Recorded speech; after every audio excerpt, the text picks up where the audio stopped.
So over this last week, I've been seeing a lot of stuff about veterans talking shit on other veterans and about what disabilities they get or what they should or shouldn't rate and like who should or should get what.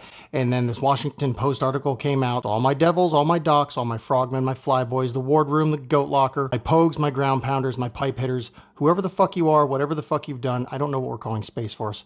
Anyway, I'm going to break this down Barney style as best I can. The reason that we get insurance is to make us whole. If my car were to be totaled, the purpose of the insurance is to replace that loss. And the same thing applies to veterans benefits and compensation. A disability benefit is a disability compensation.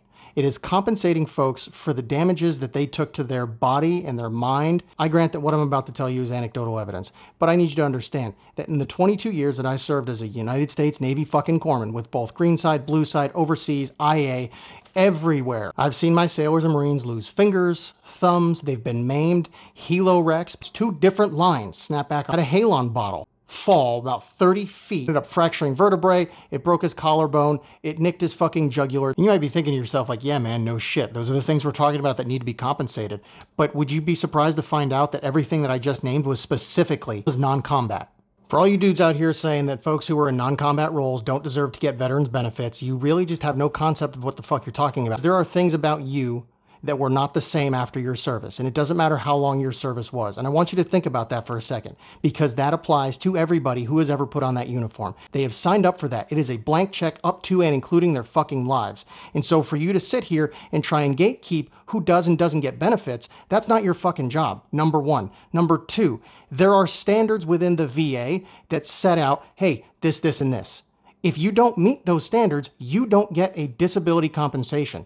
It is sometimes extremely difficult for people to get the things that they're even owed.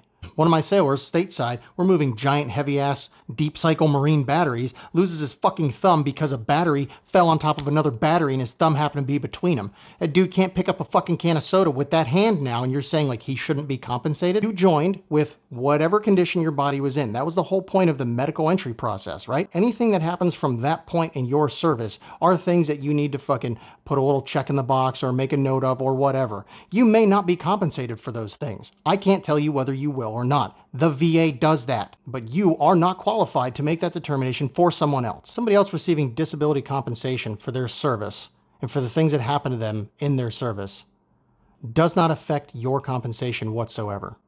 And if you feel like somebody else is being unfairly compensated, I think you need to think about whether or not you are being fairly compensated. Get the help that you fucking need, but don't stand here and tell other people that they don't fucking rate. Because that 22 a day, that's real shit. If I can stand here in solidarity and support for every other veteran, then you can fucking do it too.